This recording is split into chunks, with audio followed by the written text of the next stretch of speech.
to be fantastic. We have Howard Falco next week, who wrote a book called I Am. It's just out. Very powerful book. It's about the power of discovering who you really are. And I guarantee you, most of us haven't got a clue as to who we really are. My guest tonight is a really knowledgeable gentleman in the Vedas. And I'll tell you what, Jeffrey Armstrong has studied for over 40 years in the Vedic tradition, and has I'll tell you what, he wrote the book he's written is called The Spiritual Teachings of the Avatar. I was engrossed with the book. I tell you what, I've studied many different things for the last 40 years, and much of it Eastern. And what I read here is really powerful. As I understand it, he was inspired to write the book itself by James Cameron's movie, The Avatar. And it is the time of the Avatar. So we'll have an interesting conversation there. But before we get there, I want to tell you a bit about the Spiritual Broadcasting Network and my show, Spiritual But Not Religious, why we're here, what we're trying to do. I believe that there is a transformation in process, has been for some years, where we're working at moving from our darker side to our light side because we must. And I think there's really a kind of revolution going on, a spiritual revolution, if you would.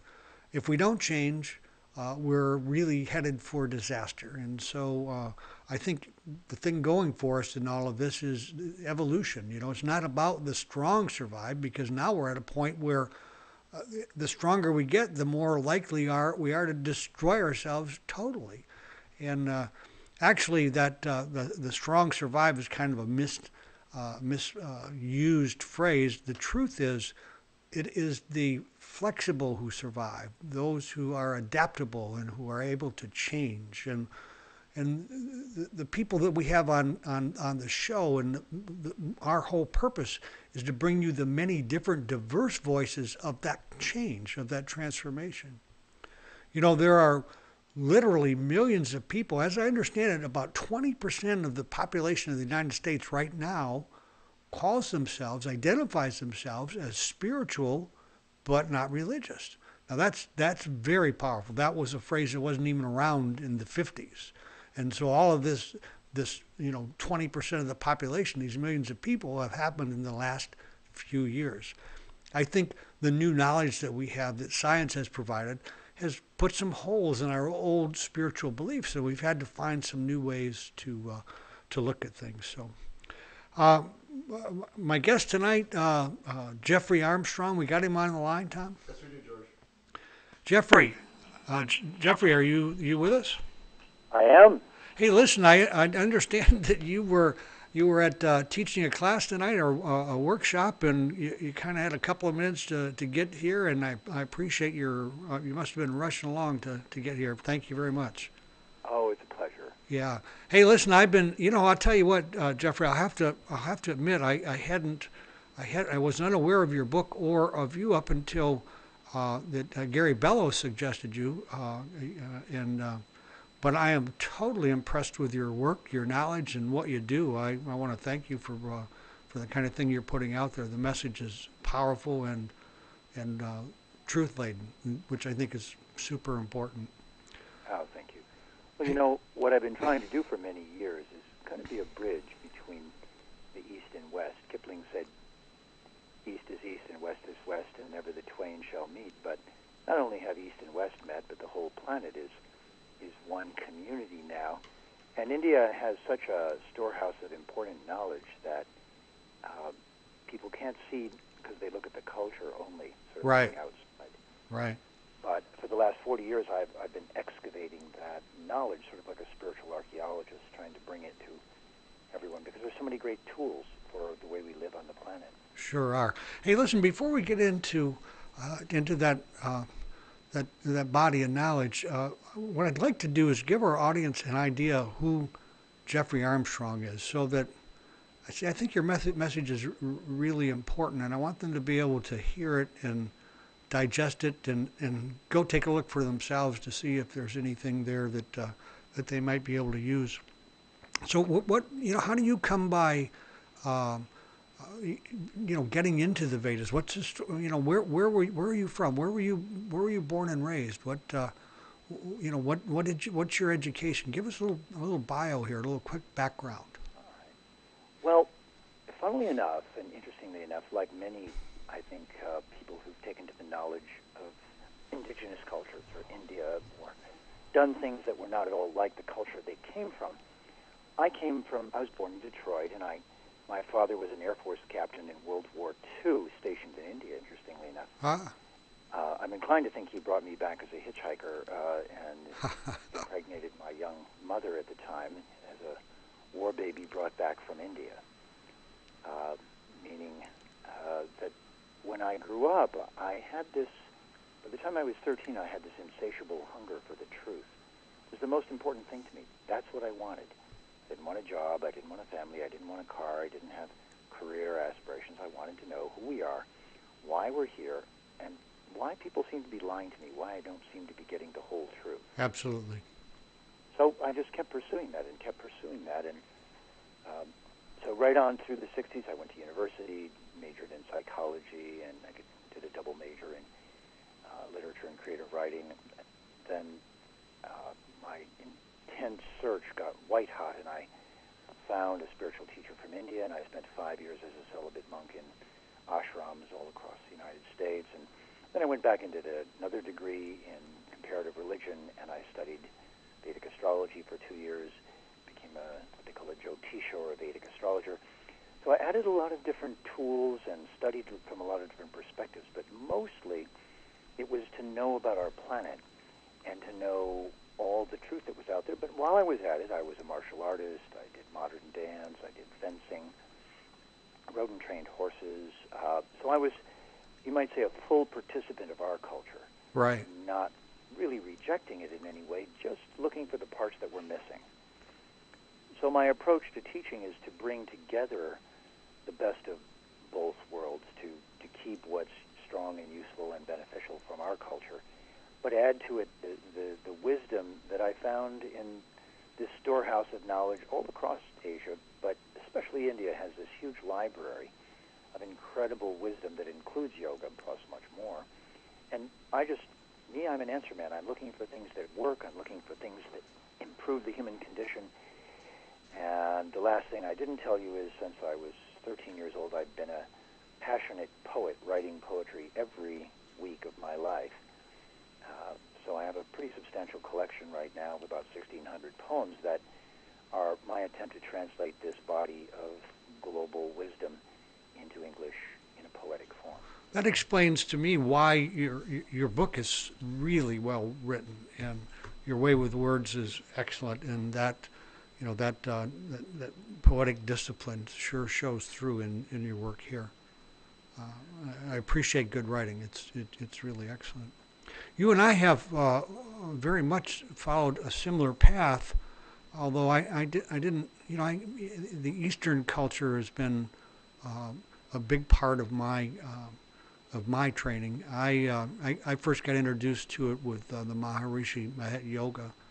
Of course, so many people. Yeah, and this whole idea of the East meets West, I think you're right on with that. The problem really, and you really kind of hit on it in your book, is that there was so much interior stuff going on, in the Indian life that the material really suffered, and they were indigenous. They were poor. We went just the opposite way. And I'm not sure either. I think it's kind of the balance we're trying to find now, isn't it? I would like to think so. And certainly we can see that the term that's used is we're at a tipping point, which means what we don't have right now is balance. Right. So anything that helps us to go from a kind of tribal city-state warring mentality with each other to a global, universal, cooperative culture that finds a way to respect each other and find a way to cooperate and live on the planet and make sure that everyone is taken care of. I think that's the challenge that's being offered to us to live up to. I think it's a huge challenge. We are really robbing our progeny of their future. Uh, you know, because we're probably about the same age. Because in the way you're talking, I was born. My dad was in the army. I was born in Wyoming at an army hospital out there. But I was raised in Flint, Michigan. I worked in Detroit, by the way. Oh, I was born in 1946. Were you? Yeah. Well, I was born in '43, and you know, I'll tell you, you don't live in Detroit now, do you? No, actually, I live in Vancouver, Canada. Oh, very good. And I migrated from the Midwest out to California back in the 60s and spent most of my adult years on the West Coast. But while I was in Detroit, I was probably like you, a good Detroit boy. I built factories. I was an iron worker. Yeah.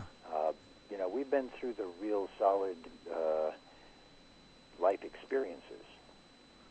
Well, I think that really kind of enriches this other aspect of ourselves. Don't you think? It's like, well, you know, I can recall when I was 7 or 8 years old asking, why are we here? And, you know, the truth, what was my quest, and freedom, being free. I didn't realize I needed to be free from myself.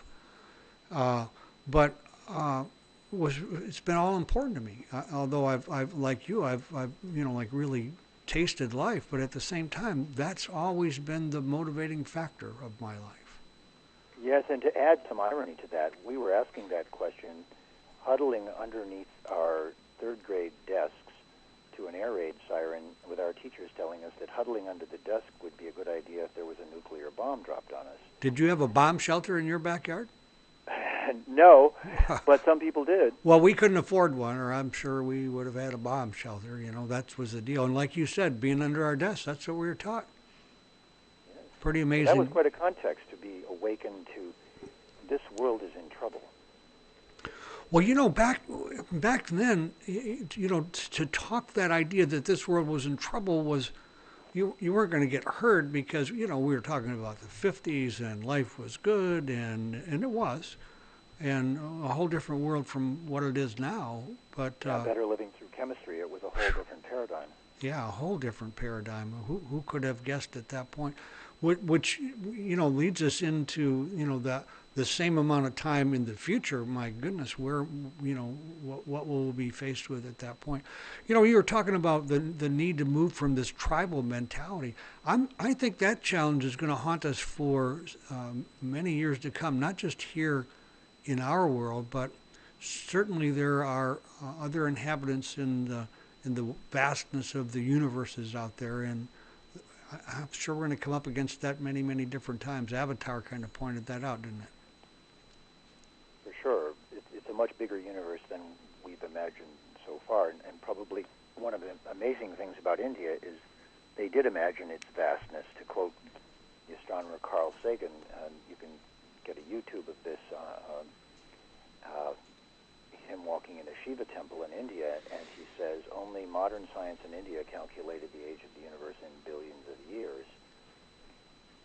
Pretty amazing. Pretty amazing if you think. In fact, it was trillions for India, but it was good of him to say that. And so, a culture that actually developed calculus, trigonometry, advanced astronomy that's accurate to within minutes of modern calculations, that brought us spiritual culture and said that spiritual culture came to them from beings from other planets who seeded our planet with life and divine wisdom, is quite an extraordinary. Quite extraordinary. Well, you know, Jeffrey, I think what's amazing really isn't that that they were able to glean that out of their interior life, out of their intuition and that inner knowledge. What's amazing is that we give that such little credence, that we can find that kind of knowledge, and that there is a bigger part of us that's certainly brighter and more aware than we are. Yeah, I like that saying that we're not humans having a spiritual experience, we're souls having a human experience. Which reminds, you know, I really meditated and ruminated with that idea that we're spiritual beings having a human experience, and you know, I'm hearing this after I've been years trying to enhance my spiritual life, and it occurred to me that if I'm already spiritual. What am I working so hard at here? Maybe bringing this into my humanity is where the real deal lies. Well, I like the term waking up, too, Yeah. which I think is very much of a yogic, Vedic concept that we are divine beings and matter is unconscious, and so in its association we go to sleep. We don't become evil, we don't become bad, and we don't lose our divinity, but we do go to sleep to it, and for a while we have a kind of what I call I-amnesia. Amnesia. That's Go to sleep to who we are. right. Well, I think we're in a time. I'm quite sure we're in a time of awakening. And what's so interesting to me, Jeffrey, is that once you begin to wake a little bit, how obvious it is when someone's asleep. Right. Yeah, it's pretty amazing. So, It is. tell me, and tell our audience, I know why because I've had a chance to read it. But why should somebody buy your book? What do you think? From your heart, what was the thing that you think that they can get here in this book that's the most important? The spiritual teachings of the Avatar book. Right. And they can see that at thattitled.com is the book's website for the book. As a matter of fact, they can buy it right here on our site, Jeffrey. We will keep it up and be selling it for you here from as long as we're around. There's a link right there next to your picture. You may not have had time to log into the site, and they can just click on that and go over to Amazon and pick up a copy. Oh, that's fantastic to hear. Well, I tell you, the advantage of anyone who studies a lot for us and condenses things into a Yes. small, easy-to-understand book is that it's a tremendous time and labor saving when it's done so that we can gain easy access to things that would otherwise be very difficult. So in that book, I've condensed 40 years of spiritual learning into 14 chapters of very clear but useful knowledge that anyone who really wants to find the tools of living in a more beautiful and elegant way on the planet, both for their own success and the well-being of others, will find the book is a very good starting point, very easy to give to their aunt or uncle, or if they practice yoga and they want to just show someone that doesn't quite understand it yet the principles, it's as easy as seeing the film Avatar to read the book Avatar, and suddenly what seem to be difficult topics are really not so difficult. So I think it's how easy and accessible it makes. Yeah, I think you're right. Some of these concepts are so foreign to many people in their basic beliefs, and you do make it very simple, very easy to comprehend how some of these things could be real. Well, I guess one of the reasons is I don't feel alienated from the people of all the cultures of the world. Right. Because the fundamental principle of being a yogi is to see them all kind of as fellow students on a campus, like I explained in the book. That the universe is a university, and all the living entities on our planet, animals, plants, us included, we're all here gathering experience and learning and growing.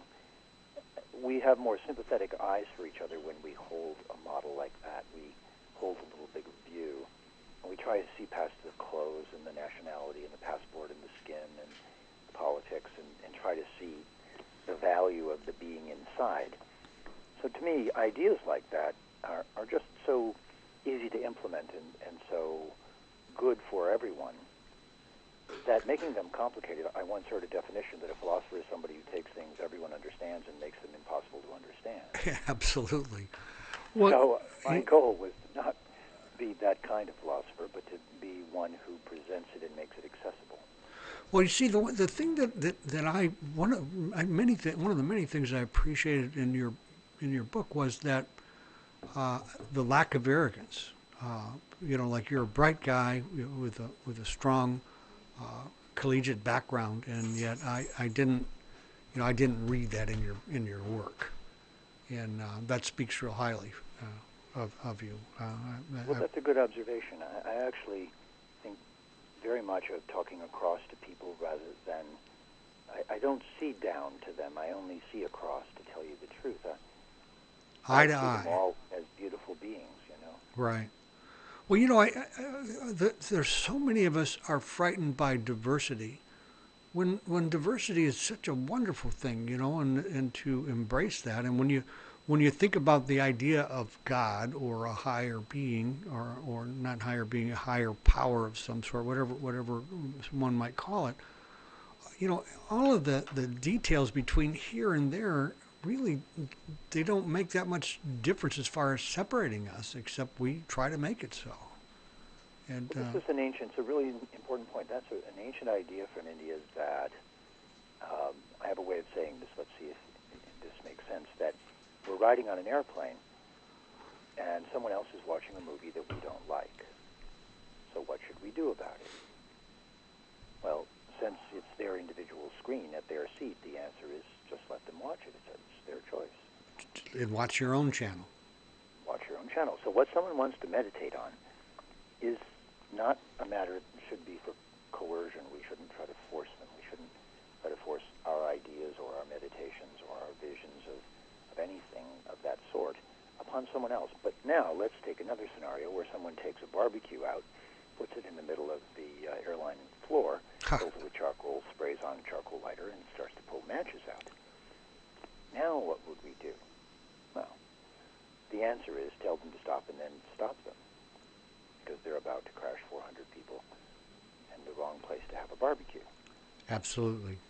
So there are some things that are being done to our planet that we should reason very strongly with people, or in some cases even stop them from poisoning the water or trying to own the water or taking away certain basic rights from people.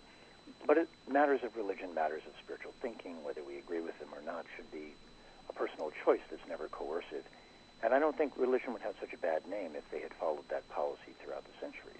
Oh, I believe my job is to carry a message, not to make doggone sure that you get it.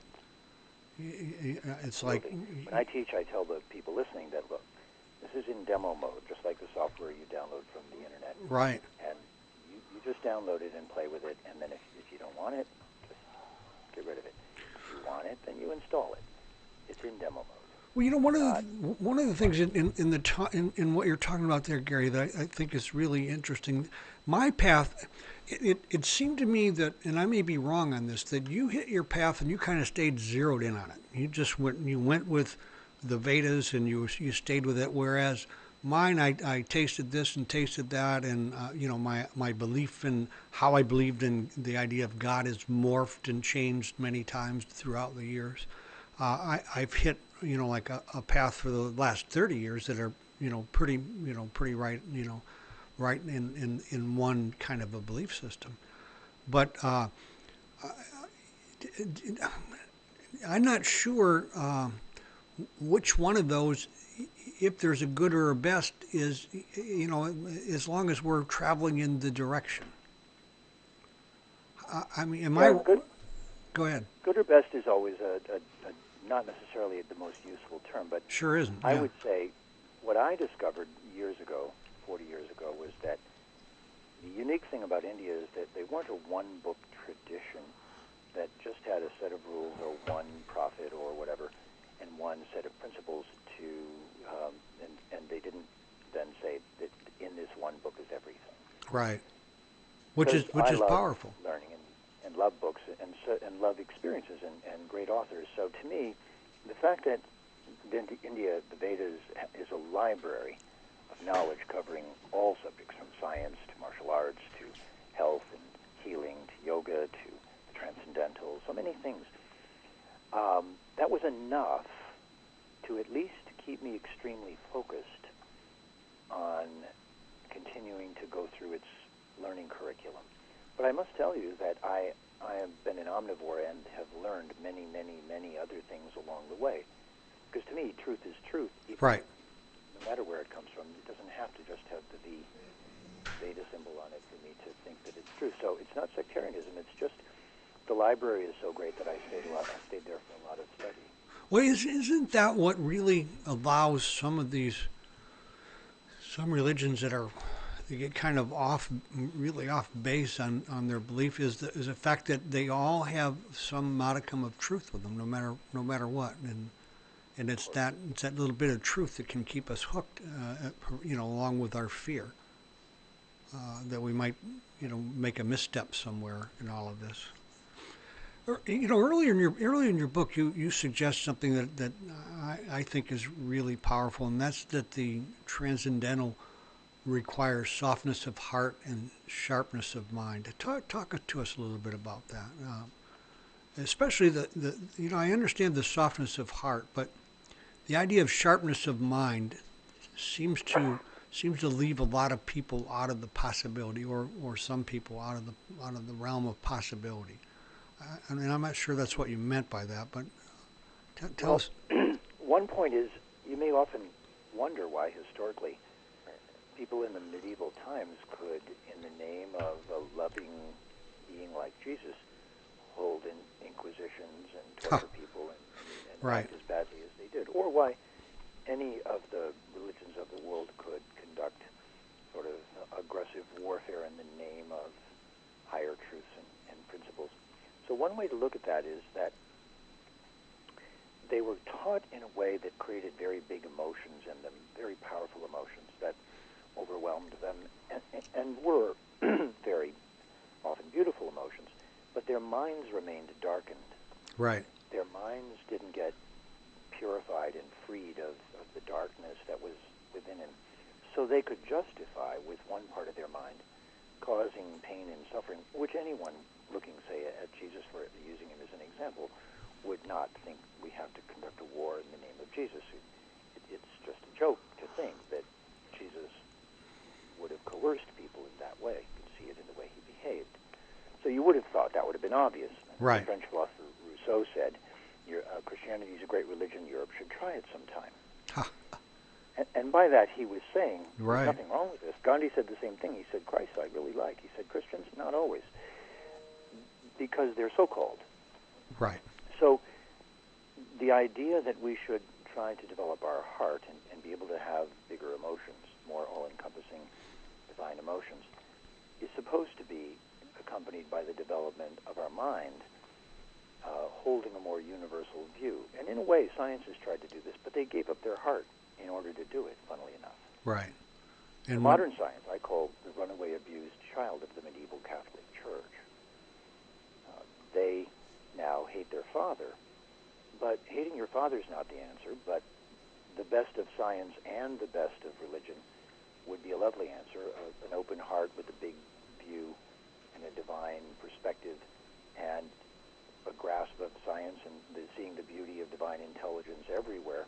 Why not have the best of both worlds? I think we're beginning to see some of that now. You take authors like Bruce Lipton, Biology of Belief. I mean, some of the stuff that's out there now is just really phenomenal. It's really nice. Jeremy Rifkin, I don't know if you've seen his perspective, but it's a very good one. It's called, instead of being Homo erectus, it's Homo empathicus. Homo empathicus. What's the name of his book? Jeremy Rifkin, uh-huh. And you can catch him on YouTube with a discussion on Homo empathicus, which is that we're essentially not competitive, but we're actually a feeling being, and that our first impulse before competitiveness is compassion. Absolutely, huh? Boy, that's for sure. It provided that you said something earlier about the mind not being quite so dark and so greedy and so frightened that compassion can't even squeak its way out. Right. Yeah. The other thing that you said, was as though you said one other thing, it was many things, but one of the things you said that I found very interesting was that the transcendental is a place. And I hadn't thought about it in that term or heard that. What does that look like? What does that mean to you? This is something very unique to India and to the Vedas descriptions. It is, they envisioned two different realms made of different energy. Uh-huh. Ours is the dark energy realm, right, where everything we're surrounded by is an energy that is unconscious and static, and unless it's shaped by consciousness, it remains just heaps of earth, water, fire, air. It remains in its unimproved form, you might say. Uh-huh. But the transcendental is described as just opposite that. It's entirely conscious instead of unconscious. It's entirely luminous instead of dark. It's a realm, and as a realm, it's a place that we could actually desire to go to, just as we could change countries here on Earth and say, I'll go live in Hawaii, or I'll go live in Italy, or I'll go live in Spain, or Bahamas, or Bali. So we, as individuals, could choose to go to the transcendental, and the idea is that we're originally of that nature, which explains why we don't really like the idea of dying. That makes Because sense. it's contrary to our intrinsic nature. We really are divine and don't want to have life taken away from us. So the nature of the transcendental then would be, it's a little hard for us to imagine, but everything there would be conscious, and everything there would be luminous, and everything there would be joyful, and there's no death. It's not temporary. So it's not a heaven, which is kind of a replica of a happy earth. Right. But it's actually fundamentally and substantively a different realm made of a different energy, and it's described in very great detail in the Vedas. So am I hearing you correctly that what you're describing is a state when you say place? I would say place, except that place might sound like another place within matter. So the way it's described in the Vedas is actually that matter and the whole material world that we're in is 1/4 of existence, loosely speaking, and the transcendental is 3/4 of it. And that we just happen to be in this particular place right now, experiencing this through our choice originally. And so we're here gathering this experience, but we journeyed here from the transcendental and can choose to journey back there at our own choice. Or we can stay here and keep having this experience.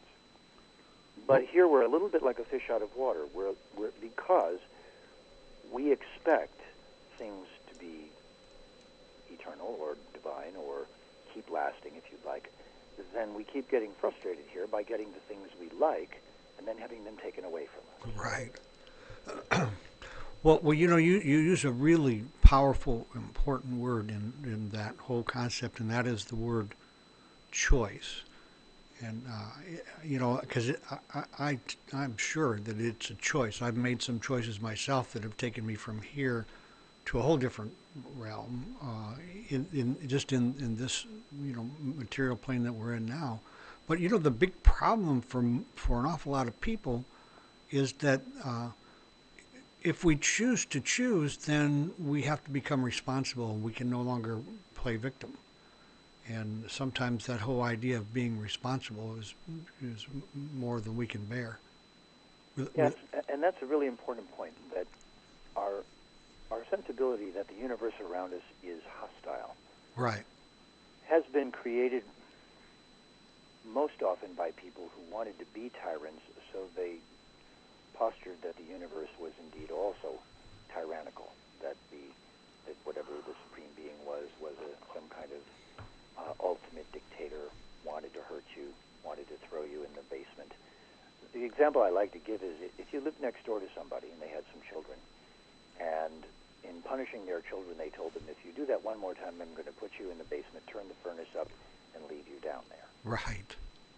Now, you would call social services and report them. So even amongst reasonable human beings, that would be considered unacceptable behavior. So the idea that the intelligence that's behind all the beauty that exists in our world would want to enjoy and relish the idea of throwing the children down into the basement and roasting them forever is ludicrous. Makes no sense, does it? Makes no sense. No. Even a very reasonable human would never do such a thing. What to speak of the supposed divine intelligence, creator of all, and so on and so forth. So look, the better way to think of it would be that we're holding an uncomfortable view of that which is greater than us, an unfriendly view. Right. So this is why, if you'll notice in the Vedas, the Bhagavad Gita in particular has the avatar, Sri Krishna, Bhagavan Sri Krishna, on earth talking to his best friend and cousin Arjuna. Right. He's giving him divine knowledge, but he's doing it as his best friend. Which so the is teaching in this is, what if we simply held the view that everything greater than us is our best friend, not our enemy, not our punisher, not a dictator, not angry at us, not waiting to hurt us, but our best friend. well, one of the things that seems to when you read, let's say you read the Bible or you read the Gita, what you run headlong into is the rhetoric that's militaristic and talking about battle and talking about warriors and war, and it tends to imply something totally opposite, and you have to really dig in a whole lot deeper to find what I hear you saying at this point. It's like in modern times today. We hear there's an awful lot of rhetoric out there that's around, especially around this idea of gun control. That if we disagree with one another, we need to. One of the statements is exercise our Second Amendment rights to bear arms, whatever it is. Which well, it is important to remember that in India, both at least throughout its history until quite recently, the idea of war was that the soldiers went out to a field somewhere, somewhat like a football field, and fought with each other. Right. Away from the civilians, careful not to harm any of the civilians. And one group or other of those two armies, opposing political parties, if you'd like, came back as the winner and was the government for the next number of years. And so it's not really dissimilar to our own political process with the blue and the red, or with the rather vituperative fighting that goes on between political parties. The difference is that they had figured it out that the worst thing we could possibly do was to harm the citizens. Right. And that there was only a small group of people who were meant to fight, and that small group was going to be the political power. So the Bhagavad Gita was not really on the brink of a war like we think of war. It was a political process that was going on to decide whether who was going to rule was going to take good care of everyone or harm the innocent. So it's important to not think of it as on the verge of war like World War I or World War II. Right. And then the next thing is, it is teaching us that in this world, the conversation of love is inevitably in the context of conflict, even if you don't want it. Is that because we live in a world of polarity? And a world of free choice, interestingly enough. Right. The very thing we were talking about. Because everyone here is learning, and because through learning we make mistakes, and through that we make choices that may not be good for everyone. Boy, that's for sure. Those choices then overflow and hurt those around us often in ways that we may not have even foreseen. So the teaching is that although we're divine beings, once we're here within the material world, our very forgetfulness and our free will combined means that the conversation of our divine nature and possibility is also in the context of our mistakes, of our refusal to listen to what's reasonable, and that if it's not us, it may be someone around us, and that we're now subject to the problems that arise from their choices, like the world we're in right now very much.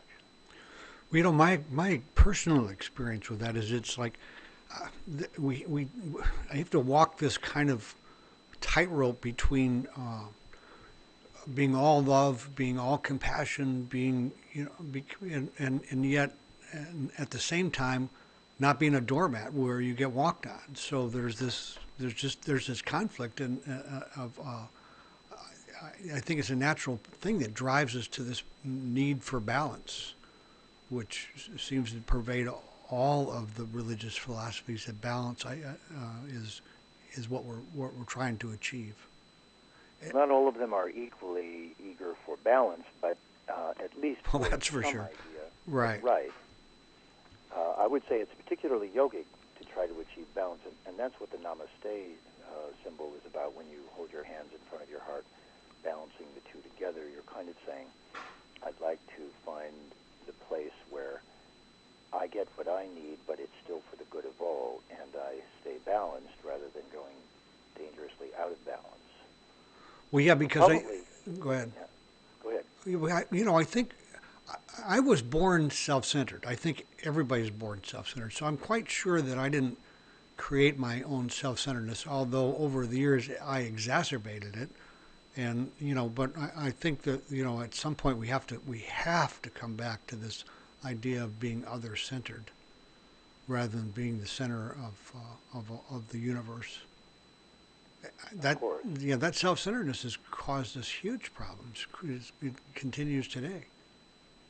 Yes, well, the question, of course, is how much do we need, and are we maintaining a certain baseline of safety and security for those around us? And one of the things that you see displayed throughout the history of India, which is at least the last 15,000 years or longer, is they believed that the people who were ruling needed to create a baseline of safety for all of the people that they had power over. One of the things they did was the king or queen would ring a bell before they ate dinner. And if anyone in their realm was hungry, they had a kitchen going and they would come there and eat. So the idea was that the person in control would never have a meal without being certain that everyone in their realm was also having a meal and that no one was going hungry. Now, that's not everything, but if our current leaders implemented that right now, it would certainly change a lot. Changes everything when you change to that kind of a viewpoint. Speaking of that, I was in San Diego for a few years. As a matter of fact, I was there in the Marine Corps back in the early 60s and then again back in the early 80s. And in San Diego, there's a Hare Krishna temple. I don't know if you're familiar with it. I used to go to, and the drumming and the chanting was wonderful, but Yes, I've the been there. food is wonderful. And the vegetarian food, it was really great. I enjoyed it very much there, which kind of brings me to the other.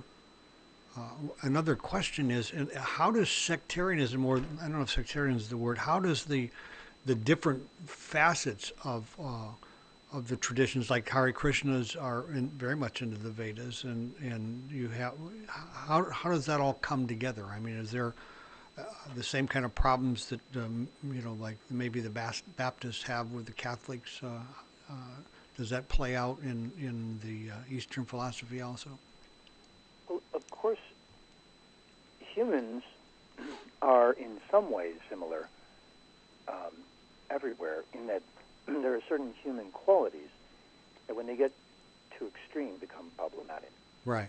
So these are described in the Gita, but it's pretty obvious when you see it that too much greed obviously causes a big distortion for both the person and the people around them.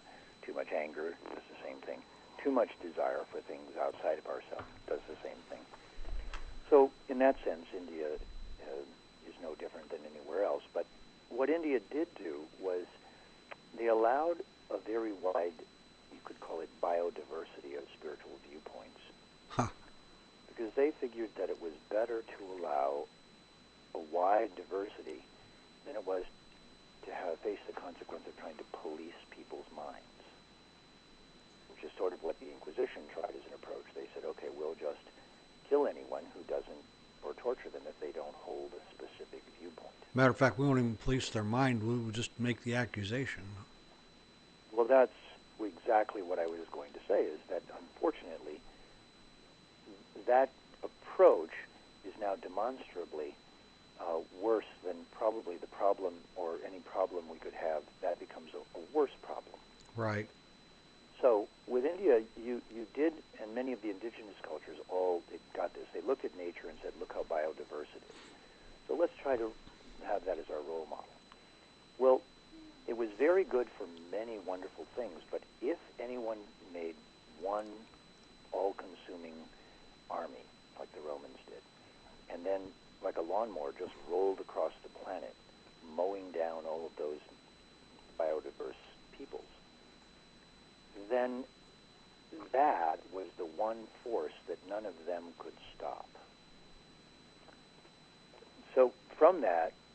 not only India, but all of the indigenous cultures that have been colonized for the last 500 years now present to us a very fragmented form of themselves that's extremely misleading.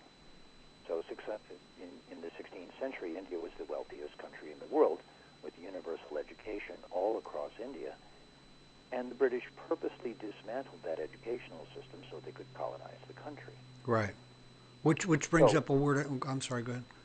No, that's right. Well, I'm just going to say, so what it means is that it's hard for us to imagine that biodiversity wasn't a problem.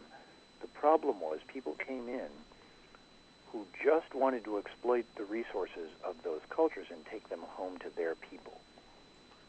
If we credit them with a little bit of kindness, we'd say that was good that they wanted to bring things home to the people they loved.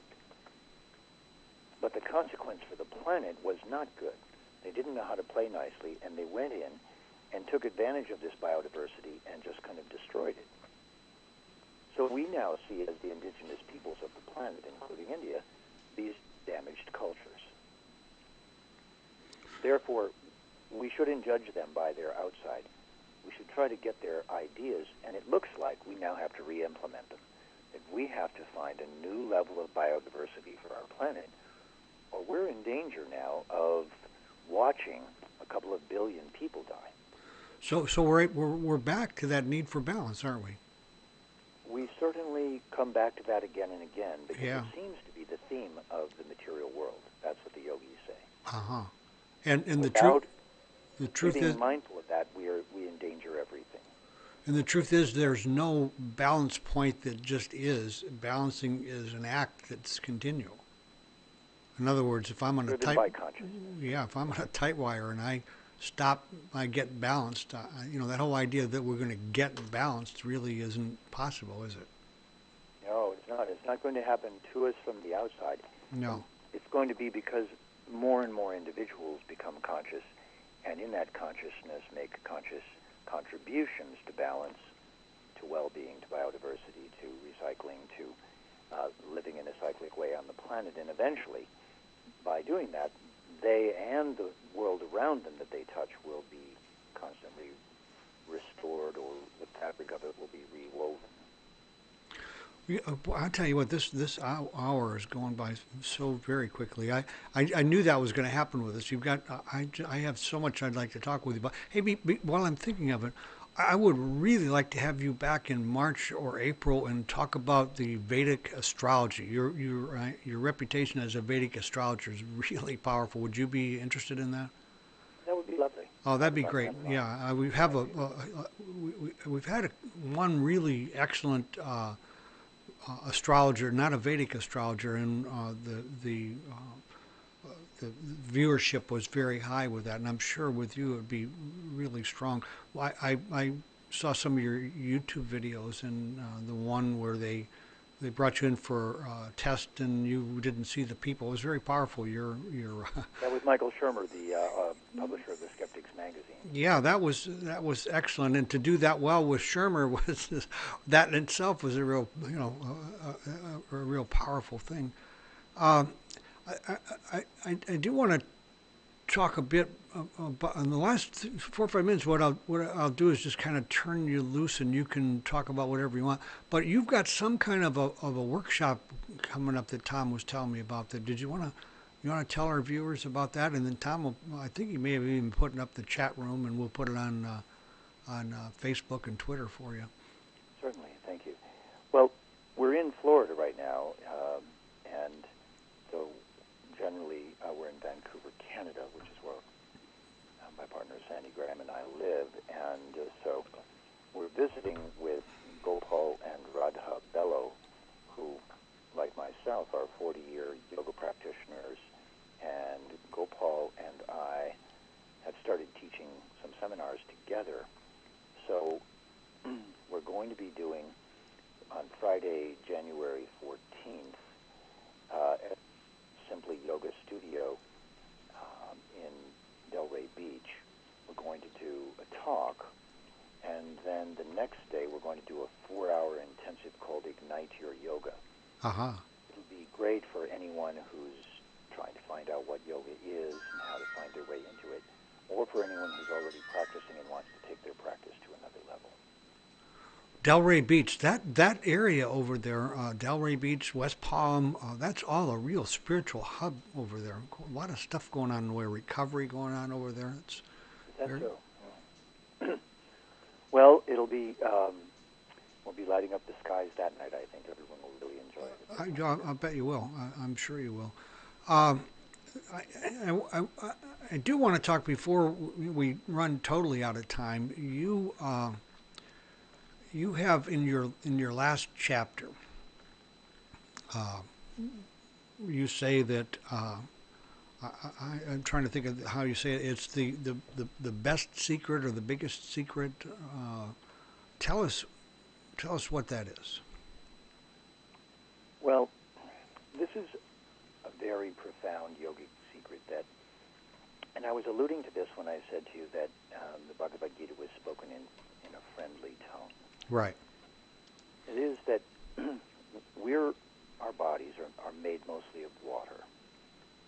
Because of that, in a way, we're a mechanism of water which is always holding emotions.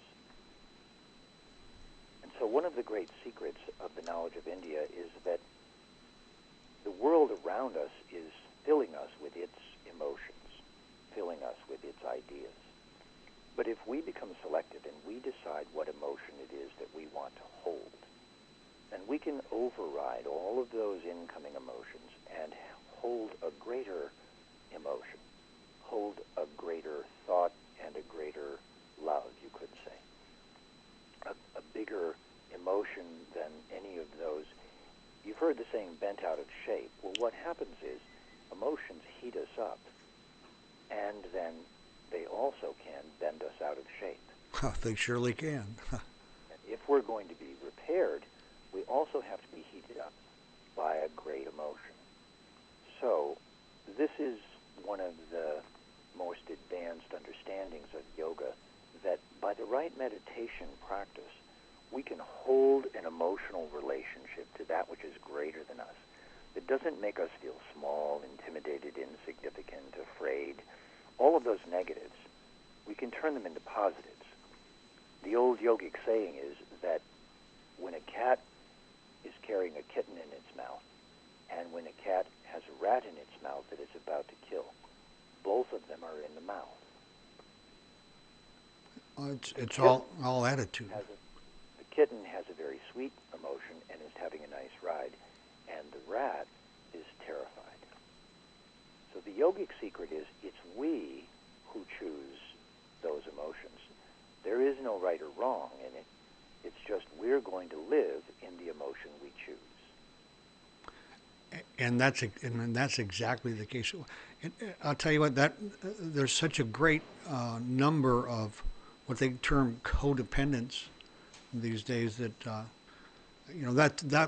when I was very young, my whole mantra became I wanted to become free.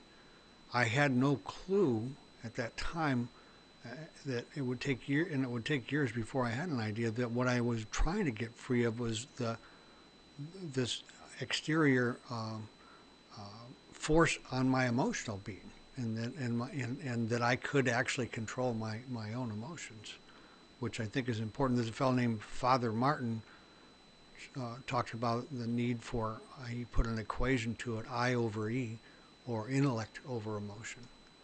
And yes, well, there's a famous slogan, perhaps we'll finish with this, from the Vedas. It's from the Brihadaranyaka Upanishad, and it's a three-line Sanskrit mantra that actually states sort of the vision of the yogic culture.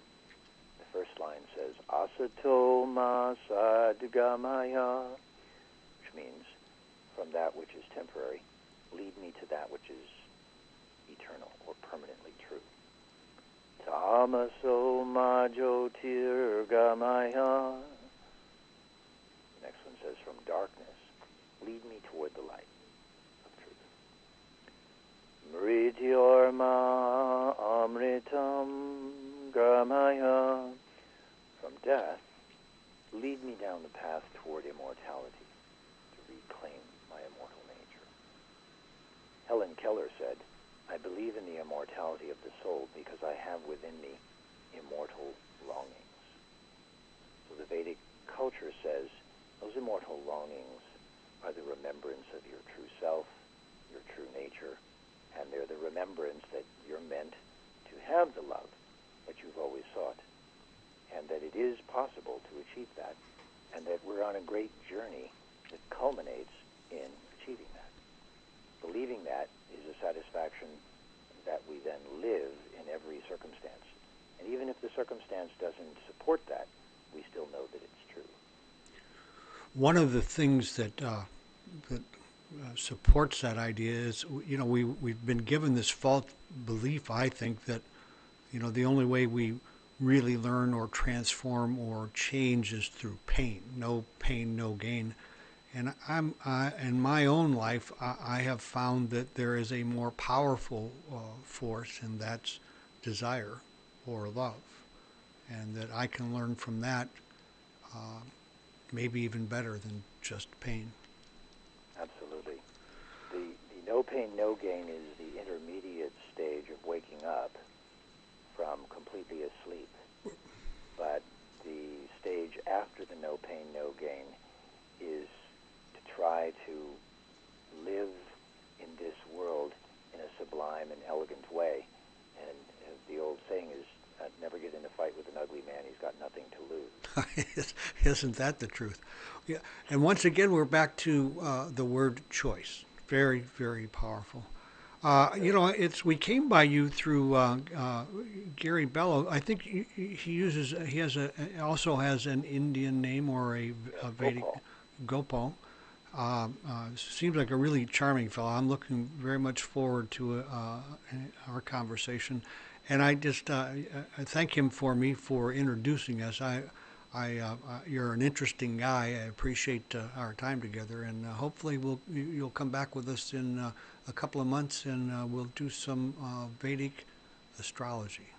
I'd love that, and I love what you're doing, and please keep it up. It's definitely stimulating people to find and meditate upon their possibility of the best self that they could be.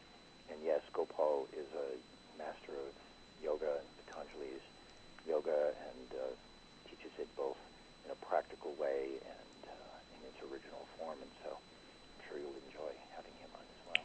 Yeah, I'm sure I will. Listen, thank you again, and you have a good night and lots of success over there in Delray, because if you have lots of success, I know there are going to be some pretty powerfully changed people over there. Better for the planet. My pleasure, and namaste. Namaste. Great guest, Tom. Huh? I just it's just got a really the richness of his knowledge. I was hoping that he would chant a little bit, and I was going to ask him earlier. So it was nice to hear, because on YouTube I heard some of his chanting. What's interesting about that to me is to get not only hear the chant, but hear what's being said as far as English is concerned, and it makes a whole different meaning of that for you. So it's particularly great. All right, well, listen, thanks for joining us. Be sure and come back next week for I Am, the power of finding out who you really are. And the book's a great book. It's a good read. As a matter of fact, you may want to check out his book. There's a link there that you can just click on and read the book. Catch us next week. Same night, Tuesday nights, 9 to 10 o'clock Eastern Standard Time. And we're going to look forward to seeing you then. In the meantime, don't forget to accentuate the positive and have a fantastic week.